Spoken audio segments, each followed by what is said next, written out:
77 years ago, something crashed in the desert of New Mexico, and the world has never been the same since. It's a story that has everything: a mysterious crash, strange debris, a government cover-up, and, of course, aliens. This is the story of Roswell. It all started in the summer of 1947. A rancher named Mac Brazel was riding his horse through the desert near Roswell when he stumbled upon something truly bizarre. Scattered across a huge area was a collection of wreckage unlike anything he'd ever seen. There were thin, metallic foils that were incredibly strong. You could crumple them up, but they'd immediately smooth back out without a single crease. There were also lightweight I-beams with strange purplish-pink symbols on them, almost like Brazel had no idea what it was, but he knew it wasn't from around here. He gathered some of the debris, and a few days later, showed it to the local sheriff. The sheriff, equally baffled, decided to call the nearby Roswell Army airfield.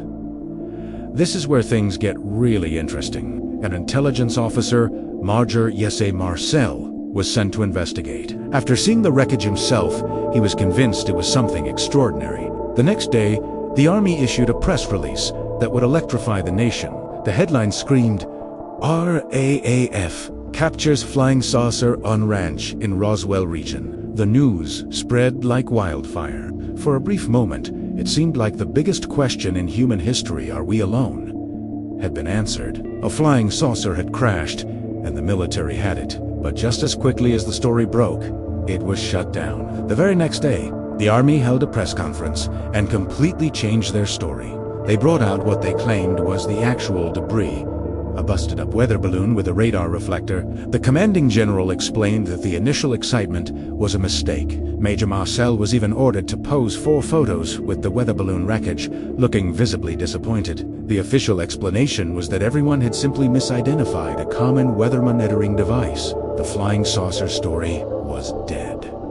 Or so they thought. For about 30 years, the Roswell incident faded into obscurity. It was just a local legend, a quirky footnote in the early days of the UFO craze. But then, in the late 1970s, something shifted. Researchers and authors began digging back into the story, and they found that not everyone had bought the weather balloon explanation.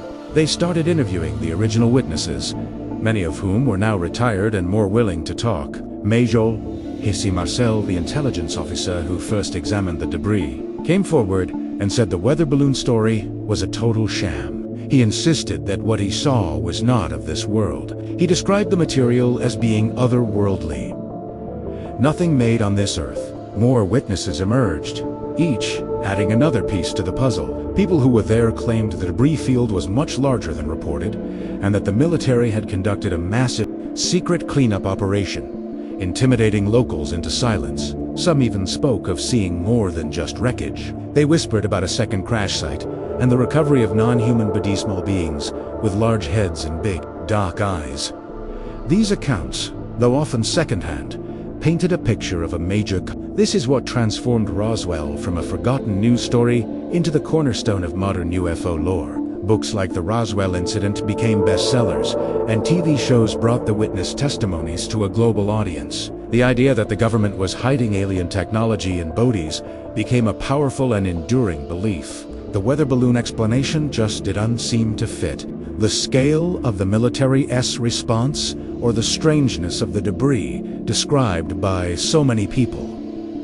So, what really happened? Over the decades, the US government has offered new explanations. In the 1990s, they released reports stating that the weather balloon was actually a top-secret balloon from something called Project Mogul. This project was designed to detect Soviet nuclear bomb tests by listening for sound waves in the upper atmosphere. The balloons used materials that were new at the time, which could explain why the debris seemed so strange to a rancher in 1947.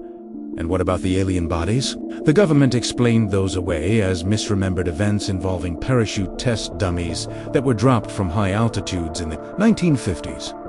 The problem for many researchers is that these explanations came decades after the fact, and the timeline for the dummies doesn't quite match up with the 1947 crash. To believers, this just looked like another layer of the cover-up. Today, Roswell remains a town divided between history and mystery. It's a major tourist destination for UFO enthusiasts from all over the world. But at its heart, the question remains unanswered.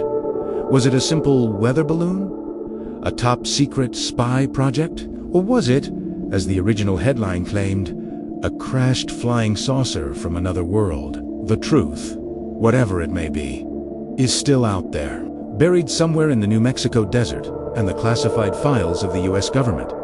What do you think crashed at Roswell? Let me know your theories in the comments below. Thanks for watching. And if you enjoyed this journey into the unknown, don't forget to like and subscribe for more mysteries.